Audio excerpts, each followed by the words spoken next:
Well, good. Is jamming Microphone over there check. today? Microphone check. Microphone check.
I added you to the live, Vic.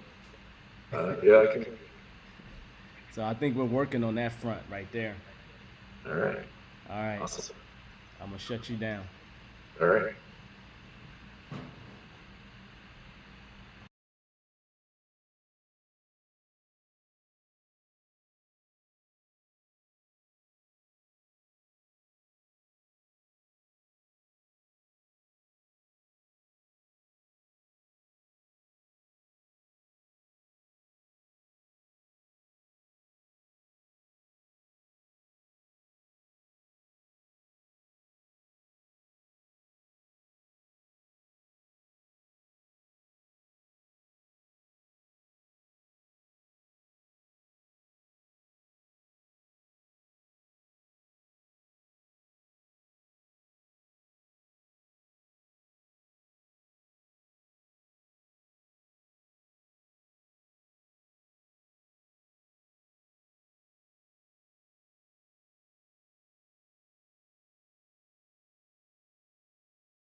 Hey y'all, welcome to the Devon A.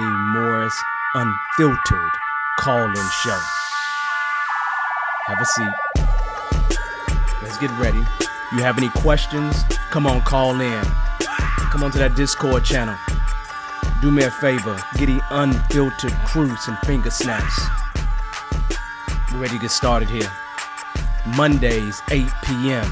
Every single Monday, we're here. I'm excited about it. Are you?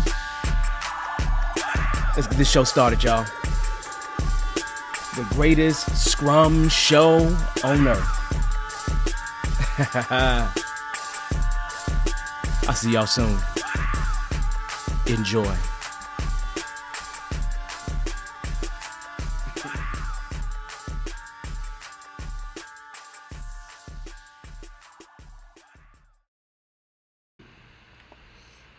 Okay, everybody, we are here at this point in time. So we get ourselves started. If you don't know who I am, my name is Devon A. Morris. The Devon A. Morris Unfiltered call-in show where we talk about Agile, Scrum, and related topics. Our focus today is supposed to be around requirements, but I want to start off in a very different place, and just because I just need to. But I'm going to kind of throw up the crew real quick. We'll see if anybody's showing their video, but I have people that actually help me with the show. And so I'll show a picture of them real quick. Well, they're not there. Let's see. Let's change this real quick. But yeah, normally they're there. So let's just go back. So I got the whole Unfiltered crew. That thing is not working, so they actually help with the show all the time. They're volunteers helping, and we just kind of still do this Agile thing, and we're actually running a very different experiment. So if you want to join the show out there in live land, because I know a lot of people actually watch this afterwards, so if you're live right now and you want to join the show, then what you should do is in the actual comments is the link to the green room. Also, you will find in the actual description the link to the green room, or you're welcome to join us in Discord. I know that's a lot of things. But before I move on any further, I want to tell you to make sure that you subscribe. Just make sure you click the bell, do all the notifications, so then we're good to go. So we have a simple topic today, not a complicated topic, just a super simple topic about requirements today. And requirements shouldn't be anything that is surprising for anyone. It is one of those things where requirements is just kind of the way everything begins, realistically, in this whole Agile Scrum world. And, people actually have requirements writing classes. There are several good books out there about requirements writing, whether you're writing using Agile specific type of requirements or just requirements in general.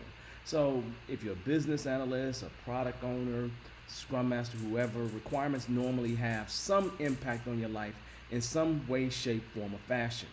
So let's first start off at a simple place. Actually, this week I'm talking about requirements, right? I'm going to be doing some work with IIBA, and I'll be going to one of the chapters to talk about requirements. And we'll probably talk about splitting and things of that nature, but we won't get into that same exact topic right now. But we'll talk about the basics of requirements, okay? First and foremost, the real statement is, what is a requirement?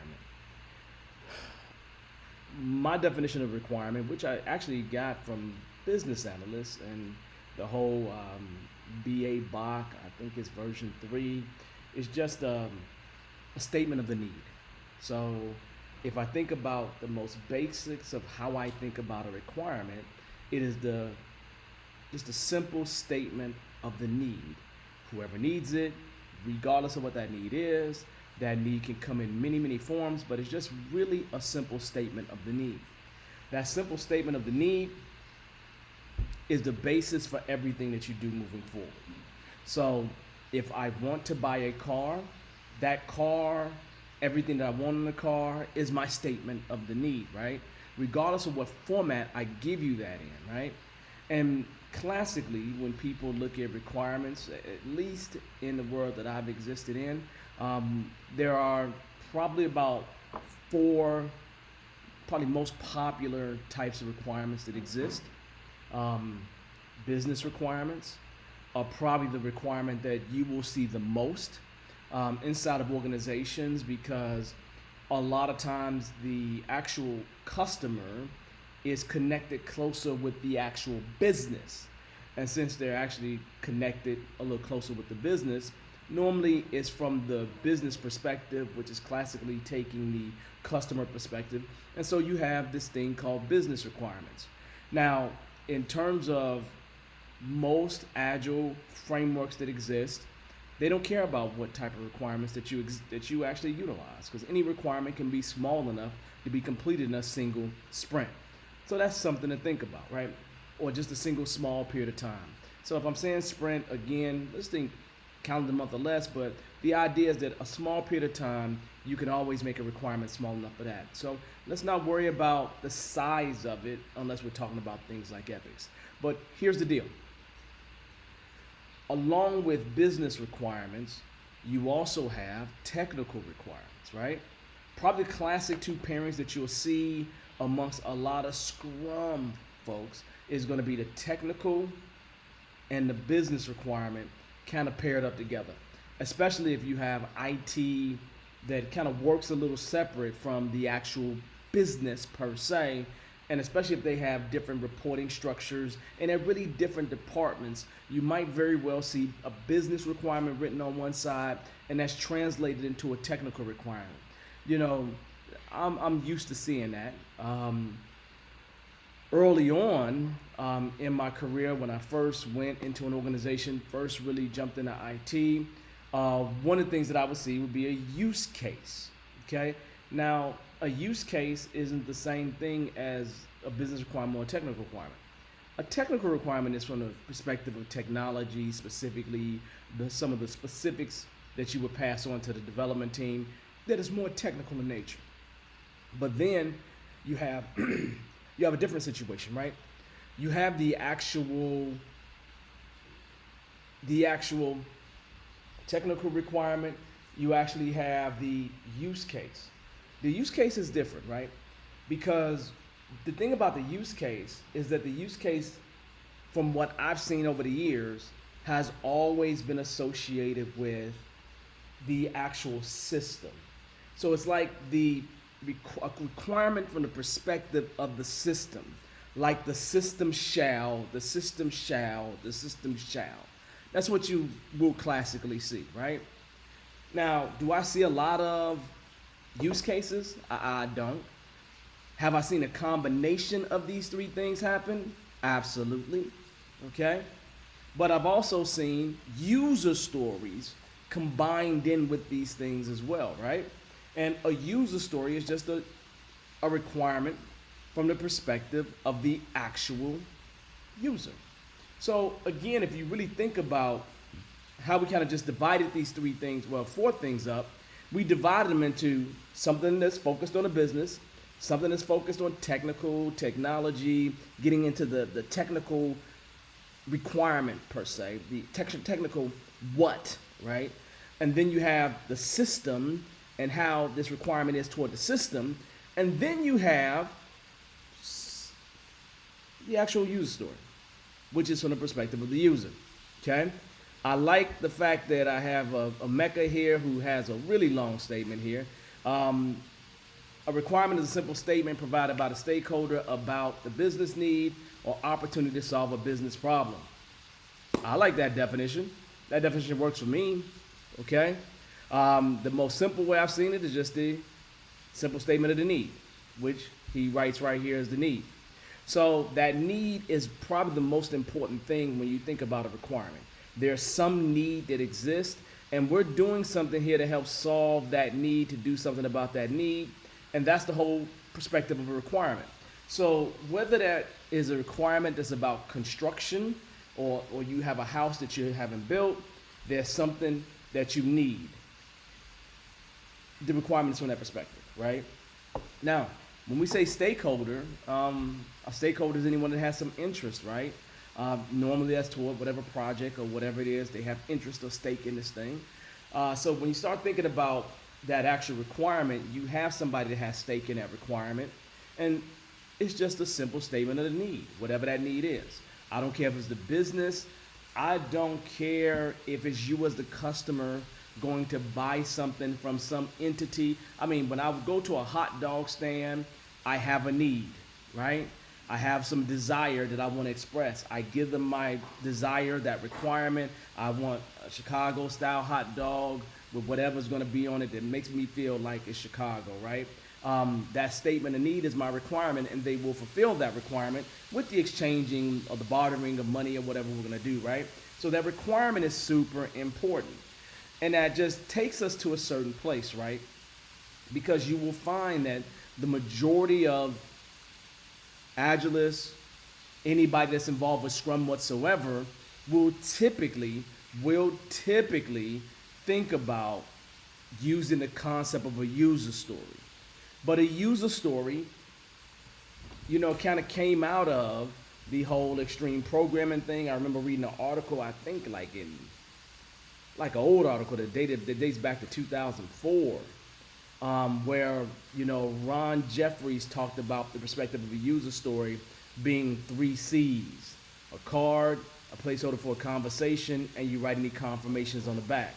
Which, again, from the stories that I've heard about user story, in terms of people who have been around Scrum longer than me, have said the user stories were originally about just telling the story that existed, like getting in a room with the customer and then you telling about the requirements through a story format, almost like you're at a campfire and you're telling those stories that you would be trying to scare each other tall tales with, and you're going through telling campfire type stories, and that concept comes from that.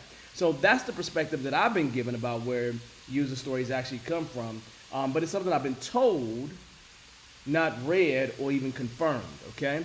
So I could be wrong, but that's the story I go with because it makes sense, because my understanding is user stories come from extreme programming. The concept is from extreme programming. Story points seem to be more tied with extreme programming. Extreme programming normally has a user that's involved. So as I look, as I think, as we do, we get something wonderful in this simple little thing called a user story. Now, if I'm starting a project today, and I have to say this in the vast majority of my Scrum classes, if I'm starting an effort today, project, whatever it is, right?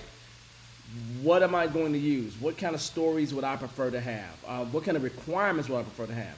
And obviously, I just hinted at it. It would likely be a user story.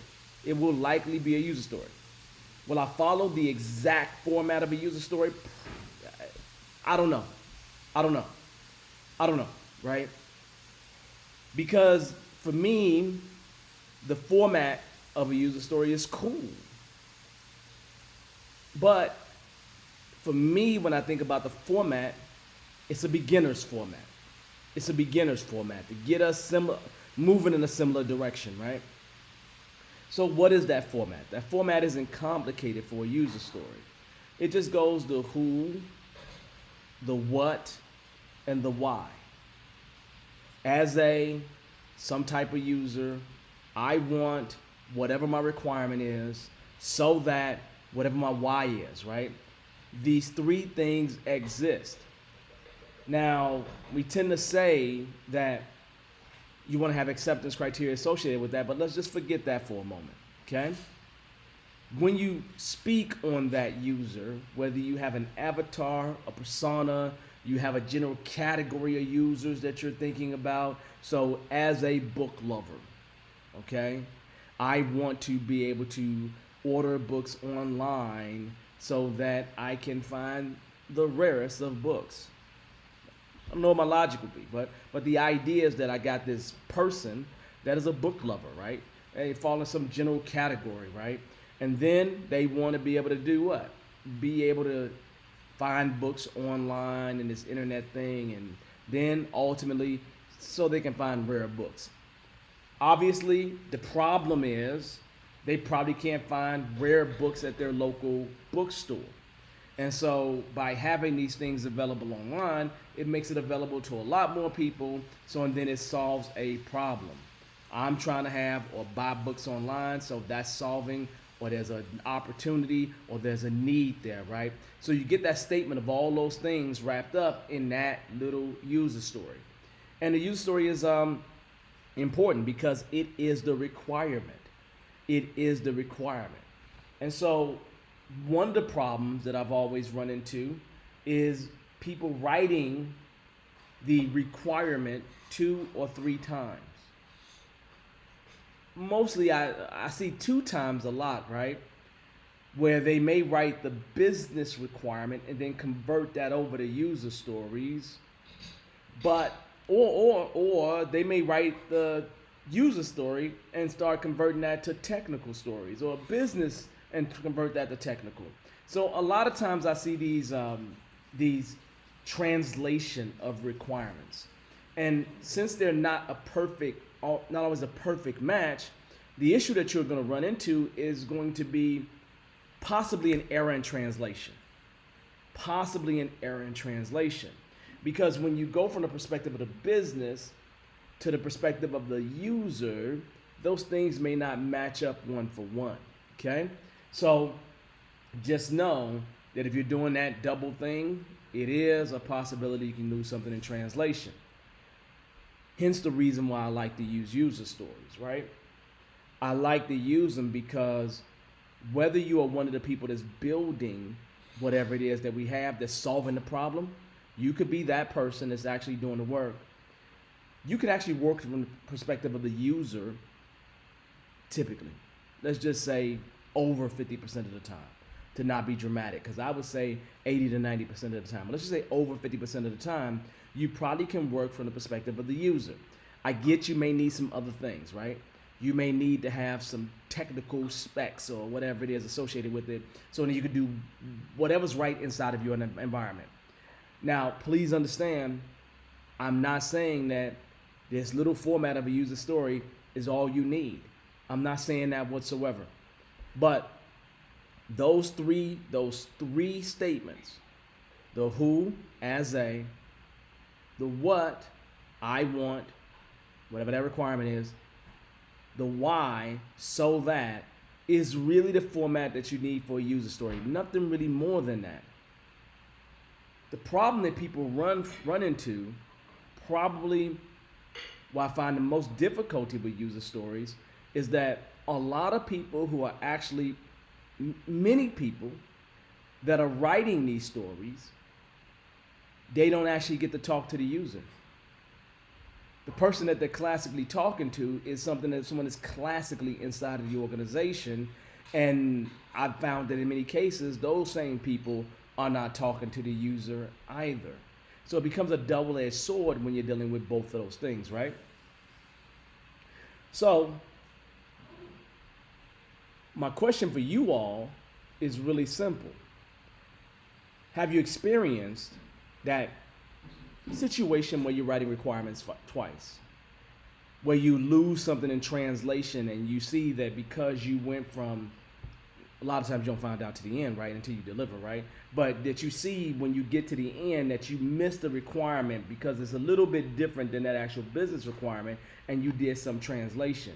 Some of you all probably have that experience, and you have to be real careful when you're making that translation, because you don't want to lose anything, because requirements get lost all the time. They emerge, they evolve based on feedback. So you'll see these things occur.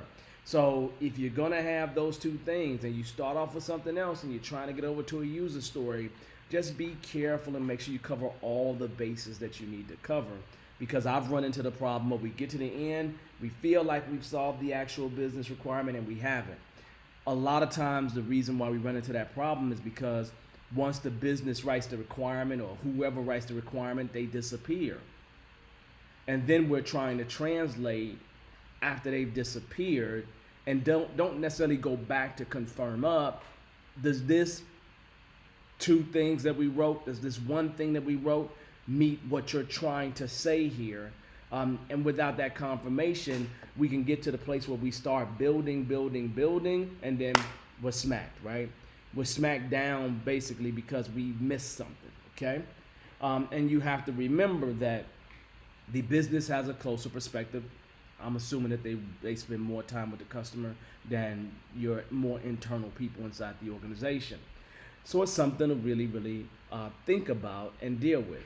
But that's a large perspective. Normally from organizations that have lots of departments, but let's just say you're a small entrepreneur, you got 3, 4 people that you're working with, maybe you're a person offshore, whatever it is, right?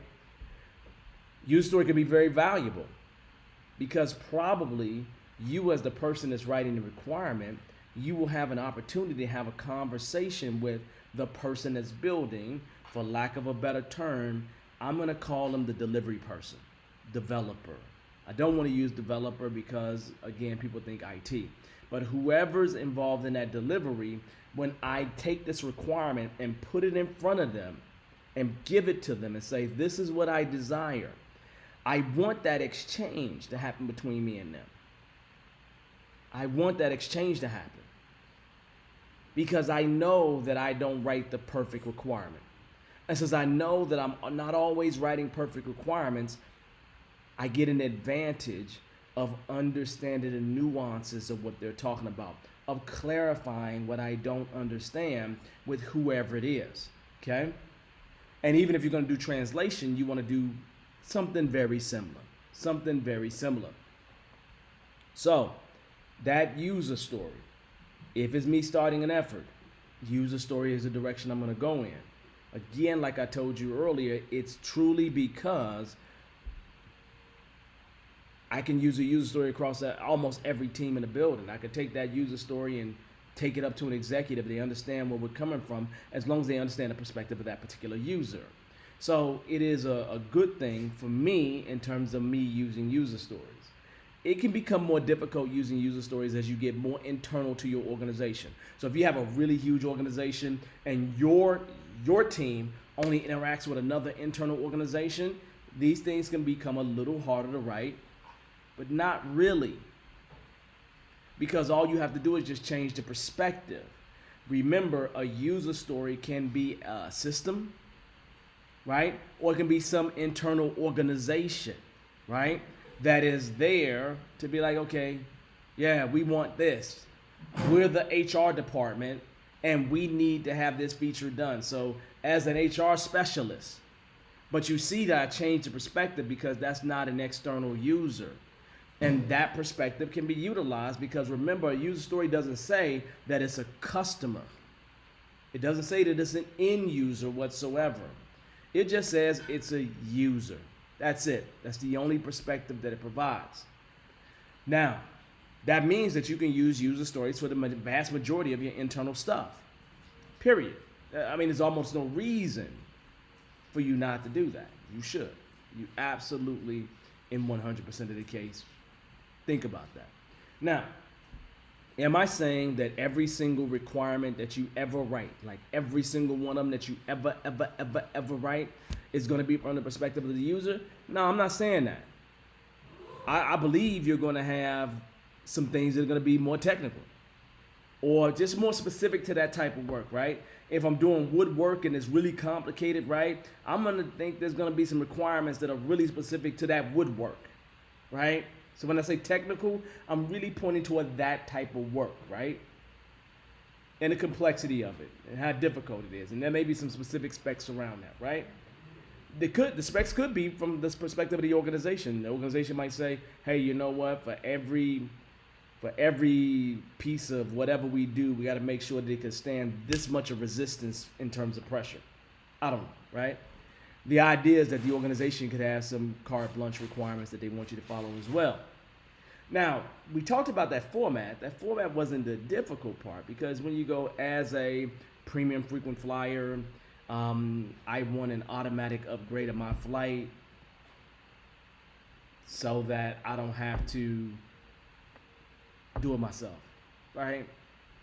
As a parent, I want to be able to change the TV set without me getting off the couch so that I can be lazy. Now, here's the deal with a requirement like that. The problem is if some of you all have been around long enough, and I don't know if some of y'all been around long enough, but if some of you all have been around long enough to remember those TVs where you had to turn the dial right and it's got all fuzzy, fuzzy, fuzzy, fuzzy, fuzzy. I don't know if you remember that. But if you remember that, your parent, if you was a kid like me, made you the remote. Because you either couldn't afford a remote or there was no remotes, right? And so you became the remote, so you was the one that was told to go turn the channel. Even though you had to come way from across the other side of the world, or you might be brought in from outside so you could turn the channel, that's what you was doing. So you were their remote control, right? That solves the problem of them not getting off the couch. Well, this is a problem, right? Because that may not be the way they really want to solve the problem, by getting their children to go turn the television set, right? This is the reason why we need acceptance criteria. We need acceptance criteria because acceptance criteria says what's acceptable to call that user story done. In today's world, I don't want my kids changing my channel. So I'm going to write some acceptance criteria, what done looks like on the other side when it gets to a completion place. That's important. So acceptance criteria is just conditions of satisfaction. What does done look like, right? It's always easy to point out a car or something you physically buy, right? Always easier to do it that way, okay? And I see DeAndre here saying, man, that's the truth, right? Hopefully DeAndre is talking about that TV and you changing the remote as a kid, because that sucked. You be in the other room somewhere and your parents would be like, look, come here, change the TV. And if you had an attitude, you might have a problem. Well, or maybe you didn't have a TV. I don't know. The point is, right? You could solve the changing the channel multiple ways. So acceptance criteria helps to boil it down, get it down to the nitty gritty of what's acceptable when you get to the other side. You know, and you know, I want something that is electronic. I don't know. I want something that is wireless, right? I don't want to have to call my kids in, because once I call them in, then they might flip their lip or look at me strange, and I gotta beat them down. You know, I don't feel like taking all the energy to beat them down. So I'd rather have something that's inanimate, that doesn't fight me back, that's not gonna give me no lip, that's not gonna look at me funny, that's not gonna give me sighs, that's not gonna take their time coming in, even though the street lights that came on, and I know it should have came in a long time ago. I'm not going to kind of deal with all that. So I want something that can do it anytime I want to do it, and get me that fast. So hence the remote control, right? So the remote control is likely what I want versus a kid coming to change the channel all the time, all right? So acceptance criteria is just that. It's just conditions of satisfaction, right? I think that's a good example. I think I'm going to use that example in class. I don't think everybody going to understand, though. Because there's going to be some people that never seen a tube TV. You know, the big old tube, like a big old TV tube, right? If you played in the alleys before, you know what I'm talking about. So, that being said, you want to make sure that that user story has its conditions of satisfaction. User story, acceptance criteria, okay? They go hand in hand. They always pair up with each other. They never leave each other because they're in love with each other, okay? And so you shouldn't break up love at all. You should always have them paired up with each other, right?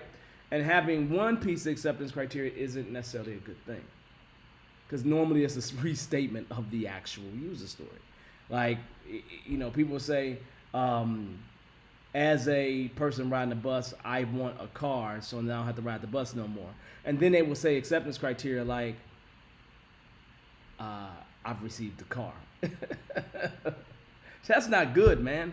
That's just the restatement of the actual story itself. And that leaves you in a situation as a person that's trying to get you a car to bring you anything. And bringing you anything is likely not going to work. So what the acceptance criteria does is it helps you narrow it down, so you can get the right thing out to the customer at the right time. Okay? So user stories are good. They're important. They actually do the things that we would be expecting them to do. However, I said to myself, we leave this thing open for people to ask questions. So if there's anybody on the live that has any questions, in our description, you will actually see the link that brings you directly to the actual guest room, and I bring you on so then we can actually have a conversation about it if you have any questions. But we've talked about the basics of what user stories are. That's it. That's all it really is. Could we go through examples of user stories? There's tons of examples that exist.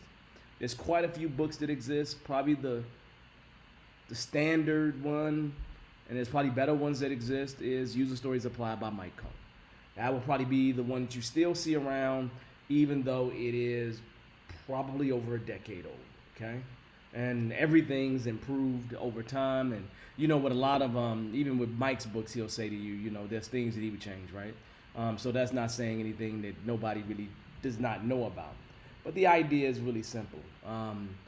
A user story is just a statement of the need. That's really all it is. It is nothing more than that. So whatever you do, don't make user stories really complicated, okay? So that being said, we could talk about splitting, but that's a big topic, okay? That's a huge topic. So what we're gonna do tonight is, since we've covered this topic, we're gonna maybe cover splitting next time.